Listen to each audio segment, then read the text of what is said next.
Welcome back here on the GSMC Baseball Podcast, bringing you our second segment, which is going to be talking about the Houston Astros and their comments by their general manager, and just going over their trade deadline plan. Now, before we do all that, I'd like to ask you to please like and follow the show.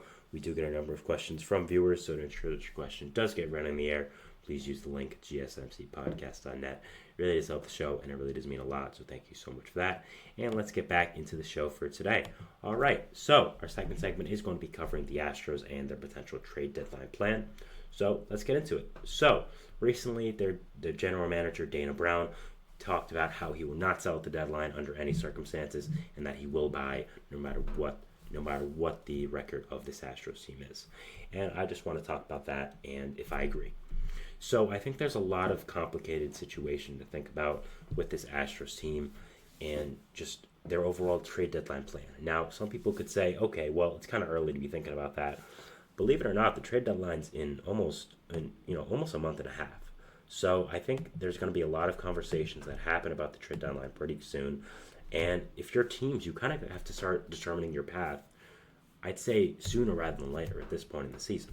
So I think that these conversations are necessary to have, and they're going to be interesting to think about. So when looking at the Astros, I mean, it's no shocker to say that they've underperformed this year. I mean, they're 27-34. They're third place in the AL West. They're very far out of the playoffs right now. But at the same time, if any team can overcome that gap, it is the Houston Astros. I mean, the amount of talent on this team is absolutely incredible. We know this team, the core they have is truly great, and they've made the ALCS like 7 years in a row. So it's, I think, a deficit like this for any other team would probably be a death sentence. But for the Astros, even at this point in the season, I'm not giving up on them. They're 7 games out of a wild card. They're 7.5 out of the AL West.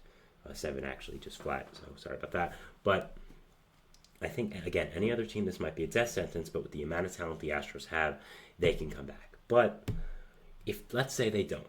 Let's say they continue to be 7 games out of the wild card, 7 games out of their division, and they're at the trade deadline now. It is July 31st.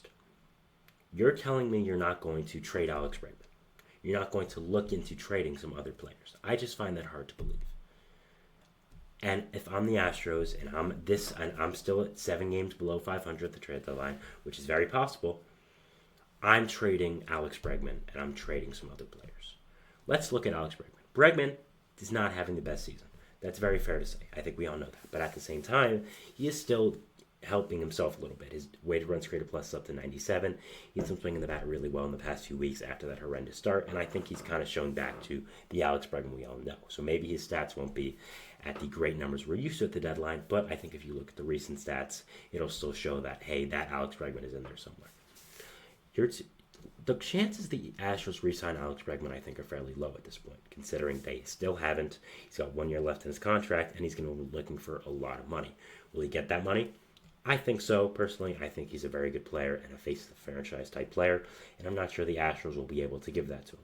So if you're the Astros, who are, let's say they're 7 games under 500 at the trade deadline, and Alex Bregman is there, having a really nice season, you can get a really good prospect for him, an expiring deal. How do you justify to your fans not trading him to continue to buy at the deadline and then letting him walk in free agency? Or not even letting him walk, not having him signed to a contract? I don't know, and I think that's something that you have to think about if you're an Astros, and you have to think about if you're Dana Brown. How can you justify letting a guy who's probably going to leave in free agency continue on your team and not trade him at the deadline? You're not going to say, oh, the qualifying offer, ooh, we really wanted that pick. You can get a top 100 prospect for Alex Bregman if you want to. I think you can. I think the name value is definitely a thing. I think the willingness to re-sign at the deadline, I think there are some teams, if you traded him there, you would probably be willing to re-sign in the offseason. They have a better chance. I just don't understand why the Astros are ruling out selling at the deadline this early. Again, I don't think they should blow it up at the deadline.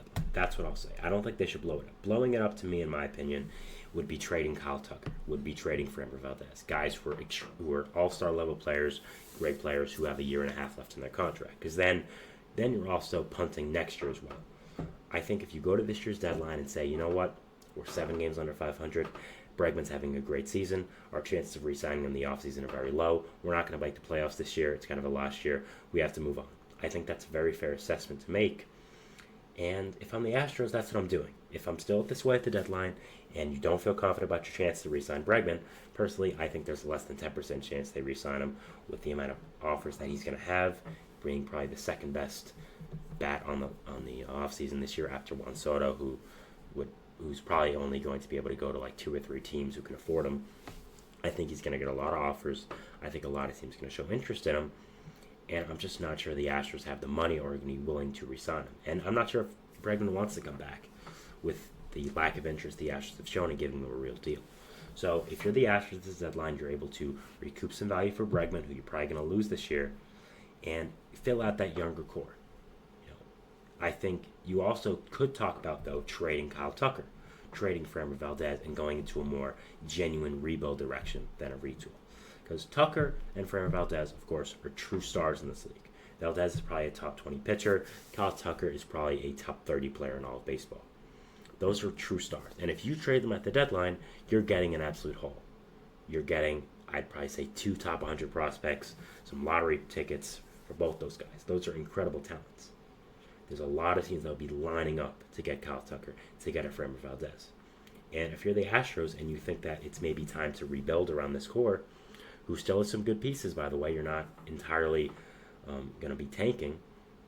But if you think that, I think that's what you have to do with this deadline. And looking how much the Astros are going to perform this year, it would make some sense. And looking at the team this year, I just don't know how more they are going to go up at this point. The bullpen is great for them. Josh Hader's really found it. Ron Presley's, of course, great. Bullpen is great. But the amount of pitching injuries you've had is really killer. I mean, we just saw Jose Urquidy, who's probably going to have Tommy John again. You, of course, have Lance McCullers out, Luis Garcia out. Justin Verlander's is taking time bomb to get his next injury because of his age. He's also someone you could trade at the deadline. I mean, that would kind of be funny, considering you just got him and another team is paying for his entire salary. But if you trade free Justin Verlander, I think you could get some prospects. But still, you kind of just traded your top 2 prospects for him, so I don't know if you want to do that. But I think this all comes down to really the pride of Jim Crane. I don't know if Jim Crane wants to blow up this team or trade Bregman. I just don't know if that's what he wants to do.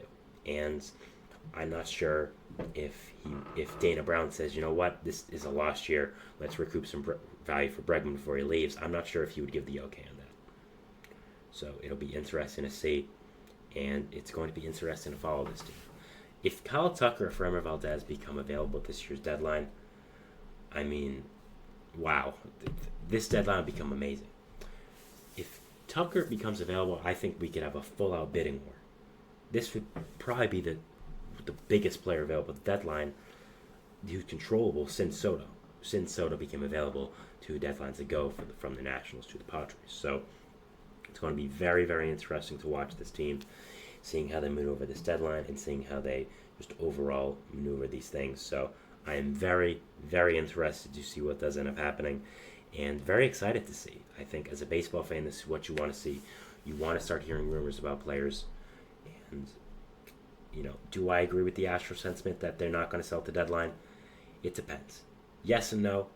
I understand why they're saying that, but again, if you're still at this place in the deadline, it's going to be hard to justify not trading a guy like Bregman, not trading a guy like Ryan Presley. It'll be interesting to see, and I'm very, very excited to watch it. So, that is our second segment here, talking about the Astros and their trade deadline plans, going over what their general manager said. We're moving into our third segment, which is going to be talking about Avisaíl Garcia and his DFA from the Miami Marlins. And yeah, we talk about that, and we'll see you after the break. So thanks, and bye. Looking for your daily fix of sports talk without having to pay for it?